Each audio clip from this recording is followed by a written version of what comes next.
तो चलिए बच्चों, आज अपन 3D ज्योमेट्री का प्लेन का बहुत ही शानदार क्वेश्चन करेंगे एडवांस 2026 पेपर वन का। तो यहाँ पे अपने को क्या तरह का let T be the plane such that it contains this line.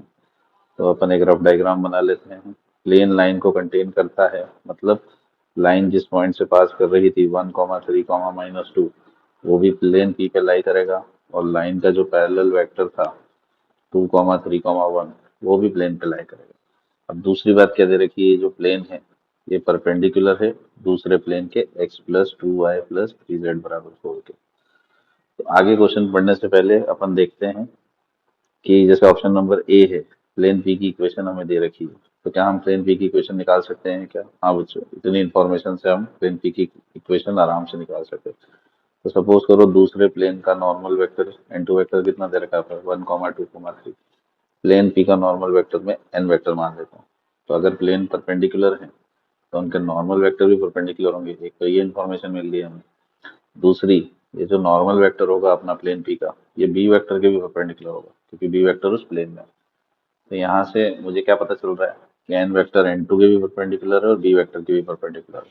तो अगर मुझे एन वेक्टर की डायरेक्शन निकालनी है तो सिंपली मुझे एन टू वेक्टर और बी वेक्टर का क्रॉस ले लेना है, क्योंकि डायरेक्शन से ही मैं प्लेन की इक्वेशन लिख पाऊंगा। तो एन वेक्टर कैसे निकलेगा? क्रॉस प्रोडक्ट ले लेते हैं बच्चों। आई जे के एन टू दे रखा था मुझे 1, 2, 3 और बी वेक्टर है अपना 2, 3, 1। तो यहाँ से आई निकल जाएगा अपना 2 - 9 माइनस जे के साथ कितना आएगा 1 - 6 प्लस के साथ आएगा अपना 3 - 4। ये आ रहा है -7 i कैप +5 j कैप और -k कैप। तो यहाँ से मेरे पास एन वेक्टर के नॉर्मल वेक्टर की डायरेक्शन आ रही है -7, 5, -1।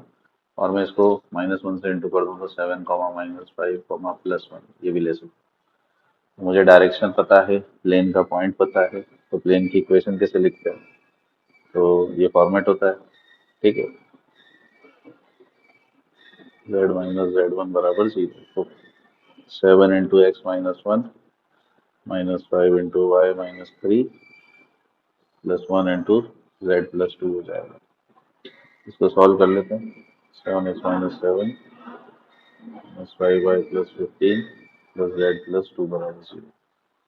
तो 7x - 5y + z आ रहा है और यहाँ 17 - 7 +10 बराबर 0 है। तो प्लेन की इक्वेशन बच्चों ये मिल गई अपने को। अब अपन ऑप्शन ए को चेक कर लेते हैं। तो ऑप्शन ए क्या है अपना, यही दे रखा है बच्चों, +-10 अपना इस तरफ है तो उस तरफ ले जाएंगे तो -10 हो जाएगा। तो ऑप्शन ए यहाँ करेक्ट हो जाएगा। ऑप्शन ए अपना प्लेन पी की इक्वेशन बिल्कुल ठीक निकली है। अब आगे का क्वेश्चन पढ़ते हैं कि जो P1 प्लेन है वो 4, 2, 2 से पास कर रहा है और P के पैरेलल है। तो बस इसको सॉल्व करना चालू कर देते हैं कि जो P1 प्लेन था, therefore P1 है ना, ये बना लेते हैं।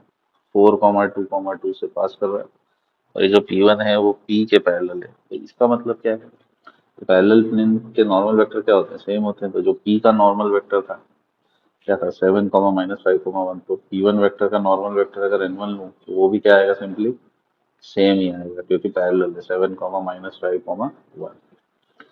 और अगेन पॉइंट भी दे रखा है तो सेम पुराना फॉर्मूला ही लगाना है बच्चों, है ना। P1 प्लेन की अगर मुझे इक्वेशन लिखनी है तो वो कैसे आएगी, 7x - 4 -5y - 2 +1 z - 2 बराबर 0। तो ये कितना आ रहा है, 7x - 28 -5y + 10। इसको सॉल्व कर लेते हैं जल्दी से। तो ये कितना आ रहा है, 7x - 5y + z और ये -20 निकल के आ रहा है यहाँ पर बच्चों। ठीक है, -20 वैल्यू निकल के आ रही है। तो ये P1 की इक्वेशन निकली है अपनी। अब ऑप्शन नंबर 2 में हमने से पूछा गया है और ये इसके पहले अपन ने निकाली थी P प्लेन की इक्वेशन, ये वाली। और ये अपन ने P1 की निकाली। अब अपन से ऑप्शन नंबर 2 में क्या पूछा है, distance between P and P1 is 30। तो P1 वो बोल रहा है क्वेश्चन में कि 30 है, तो चेक करना पड़ेगा। तो पैरेलल प्लेन्स के बीच में डिस्टेंस कैसे निकालते हैं, उनके कांस्टेंट टर्म को माइनस करेंगे। ठीक है, तो -20 -10 √a² + b² + c², 7² + 5² + 1²। माइनस का तो कोई मतलब नहीं, स्क्वायर कर। तो P1 कितना आएगा ऊपर, -30 upon under root 49 plus 24 plus 1, ये कितना आएगा बच्चों? अंडर रूट 75 आ रहा है। तो अल्टीमेटली यहाँ पे मेरा आंसर आ रहा है 30/√75, और वो कह रहा था कि P1 का डिस्टेंस 30 होना चाहिए, तो ये मैच नहीं कर रहा बच्चों, है ना। तो ऑप्शन नंबर जो बी था मेरा यहाँ पे, कि ये जो डिस्टेंस होगा 30 होगा, वो रॉन्ग हो जाएगा। अब क्या पूछा है? सिंपल ऑप्शन नंबर सी में कि प्लेन पी का ओरिजिन से डिस्टेंस 2√3, ठीक है। तो प्लेन पी क्या है हमारा? ये रहा बच्चों। ये तो बहुत ही सिंपल फॉर्मूला होता है, डी बराबर ओरिजिन को इसकी इक्वेशन में सेटिस्फाई करेंगे तो ऊपर 10 बचेगा और नीचे अंडर रूट 7² प्लस 5² प्लस 1²। तो डी आ रहा है 10/√75। इसको मैं फर्दर क्या लिख सकता हूँ? 10/5√3। तो ये 2/√3 आ रहा है मेरा डिस्टेंस। और यहाँ पे ये कितना कह रहा है? 2 × √3। तो ये भी मेरा ऑप्शन सी भी क्या हो जाएगा बच्चों? रॉन्ग हो जाएगा। अब ऑप्शन नंबर डी क्या बोला गया है कि the acute angle between plane P and 2x plus 2y plus z बराबर 3। तो प्लेन पी, एक तो अपने को क्या लेना है? प्लेन पी लेना है। तो प्लेन पी क्या आया था अपना? 7x minus 5y plus z plus 10 बराबर 0। और दूसरा, वो दूसरा प्लेन क्या बोल रहा है मुझे? 2x plus 2y plus z बराबर 3। तो दूसरा प्लेन है 2x plus 2y plus z बराबर 3। इनके बीच में मुझे एक्यूट एंगल निकालना है। तो इनके जो नॉर्मल वेक्टर्स के बीच में एंगल होगा वही एंगल होगा। तो कॉस थीटा कितना हो जाएगा? नॉर्मल वेक्टर लिख दो इनके, 7 - 5, 1, और ये कितना है? 2, 2, 1। तो डॉट प्रोडक्ट ले लेते हैं। 14 - 10 प्लस 1 अपॉन अंडर रूट, ये तो पता ही है, अंडर रूट 75 आ रहा है। और ये कितना आ रहा है? अंडर रूट 9 आ रहा है। तो कॉस थीटा मॉड भी लगा देते हैं यहाँ पे। तो ये कॉस थीटा कितना आ रहा है अपने पास? 14 में से 10 जाएगा, 5 आ रहा है ऊपर, नीचे 75 का 5√3 और इसका 3। तो कॉस थीटा कितना आ रहा है बच्चों यहाँ पे? 1 अपॉन एक्यूट एंगल, मतलब पॉजिटिव वैल्यू लेनी है। कॉस थीटा की वैल्यू 1/3√3 आ रही है। अब ऊपर चेक कर लेते हैं यहाँ पे कितना कॉस थीटा दे रखा है अपने को।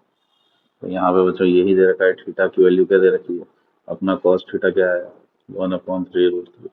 तो थीटा कॉस इनवर्स 1/3√3 आ जाएगा। तो ऑप्शन डी अपना करेक्ट है इसका।